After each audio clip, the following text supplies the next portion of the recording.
सवाल, नमाज किसे कहते हैं? जवाब, नमाज खुदा ताला की इबादत और बंदगी करने का एक ख़ास तरीका है जो खुदा ताला ने कुरान मजीद में और हजरत रसूल मकबूल सल्लल्लाहु अलैहि वसल्लम ने हदीसों में मुसलमानों को सिखाया। बंदगी का वो तरीका जिसे नमाज कहते हैं क्या है?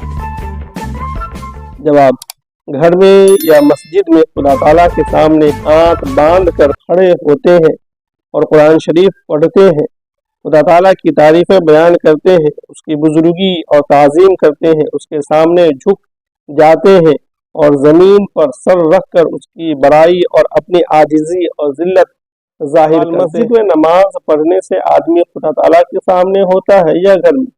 जवाब, खुदा ताला हर जगह सामने होता है, चाहे मस्जिद में नमाज पढ़ो चाहे घर में, लेकिन मस्जिद में नमाज पढ़ने का सवाब ज़्यादा होता है।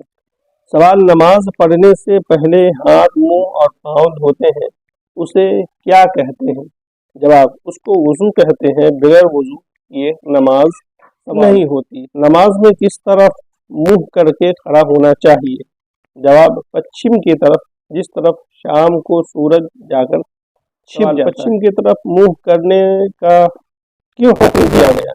जवाब, मक्का मुकद्दमा में खुदा ताला का एक घर है जिसे काबा कहते हैं, उसकी तरफ नमाज में मुख करना ज़रूरी है। वो हमारे शहरों से पश्चिम की तरफ है, इसलिए पश्चिम की तरफ मुँह करके नमाज पढ़ते हैं। जिस तरफ मुँह करके नमाज पढ़ते हैं उसे क्या कहते हैं? जवाब, उसे क़िबला कहते हैं। दिन रात में नमाज कितनी मरतबा पढ़ी जाती है? जवाब, रात दिन में 5 नमाजें फ़र्ज़ हैं। पाँचों नमाजों के नाम क्या है? जवाब, पहली नमाज फ़र्ज़ फज्र, जो सुबह के वक्त सूरज निकलने से पहले पढ़ी जाती है। दूसरी नमाज ज़ुहर, जो दोपहर को सूरज ढलने के बाद पढ़ी जाती है। तीसरी नमाज असर, जो सूरज छिपने से 2 घंटे पहले पढ़ी जाती है।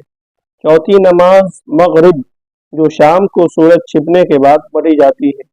पाँचवीं नमाज इशा, जो 1.5-2 घंटे रात आने पर पढ़ी जाती है। अजान किसे कहते हैं? जवाब, जब नमाज का वक्त आ जाता है तो नमाज से कुछ पहले एक शख्स खड़े होकर जोर जोर से ये अल्फाज कहता है,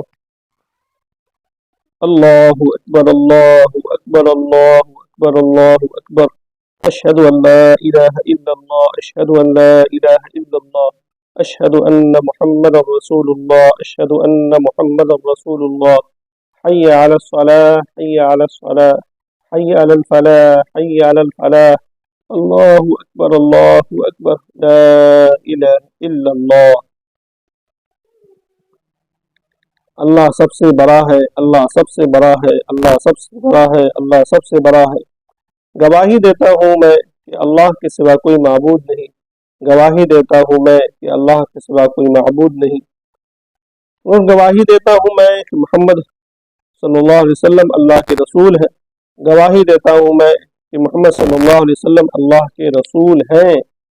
आओ नमाज के लिए, आओ नमाज के लिए, आओ कामयाबी की तरफ, आओ कामयाबी की तरफ। अल्लाह सबसे बड़ा है, अल्लाह सबसे बड़ा है, अल्लाह के सिवा कोई इबादत के लायक नहीं। इन अल्फाज को अजान कहते हैं। सुबह की अजान में हय्य अलल फलाह के बाद अस्सलातु खैरुम मिनन नौम भी 2 मरतबा कहना चाहिए। तकबीर किसे कहते हैं? जवाब, जब नमाज के लिए खड़े होने लगते हैं तो नमाज शुरू करने से पहले एक शख्स वही कलिमा कहता है जो अजान में कहे जाते हैं, उसे इकामत और तकबीर कहते हैं। तकबीर में हय्या अलल फलाह के बाद क़द क़ामतिस सलाह 2 मरतबा अजान के कलमों से ज़्यादा कहा जाता है। जो शख्स अजान या तकबीर कहता है उसे क्या कहते हैं? जवाब, जो शख्स अजान कहता है उसे मुअज्जिन और जो तकबीर कहता है उसे मुकब्बिर कहते हैं। सवाल, बहुत से लोग मिलकर जो नमाज पढ़ते हैं उसमें उस नमाज को और नमाज पढ़ाने वाले को और नमाज पढ़ने वाले को क्या कहते हैं? جواب: بہت سے آدمی مل کر جو نماز پڑھتے ہیں اسے جماعت کی نماز کہتے ہیں، اور نماز پڑھانے والے کو امام اور اس کے پیچھے نماز پڑھنے والے کو مقتدی کہتے ہیں۔ اکیلے نماز پڑھنے والے کو کیا کہتے ہیں؟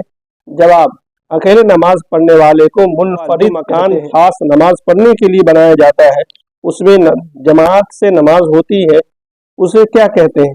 جواب: اسے مسجد میں جا کر کیا کرنا چاہیے؟ جواب: مسجد میں نماز پڑھیں، قرآن شریف پڑھیں، یا اور کوئی وظیفہ پڑھیں، یا ادب سے چپکا بیٹھا رہے۔ مسجد میں کھیلنا کودنا، شور مچانا اور دنیا کی باتیں کرنا بری۔ سوال: نماز پڑھنے سے کیا فائدہ ہوتا ہے؟ جواب: نماز پڑھنے میں بہت فائدے ہیں، تھوڑے سے فائدے ہم آپ کو بتاتے ہیں۔ نمبر 1، نمازی آدمی کا بدن اور کپڑے پاک صاف اور ستھرے رہتے ہیں۔ نمبر 2، نمازی آدمی سے خدا راضی اور خوش ہوتا ہے۔ نمبر 3، حضرت محمد مصطفیٰ صلی اللہ علیہ وسلم نمازی سے راضی اور خوش ہوتے ہیں۔ نمبر 4، نمازی آدمی خدا تعالیٰ کے نزدیک نیک ہوتا ہے۔ نمبر 5، نمازی آدمی کی نیک لوگ دنیا میں بھی عزت کرتے ہیں۔ نمبر 6، نمازی آدمی بہت سے گناہوں سے بچ جاتا ہے۔ نمبر 7، نمازی آدمی کو مرنے کے بعد خدا تعالیٰ آرام اور سکھ سے رکھتا ہے۔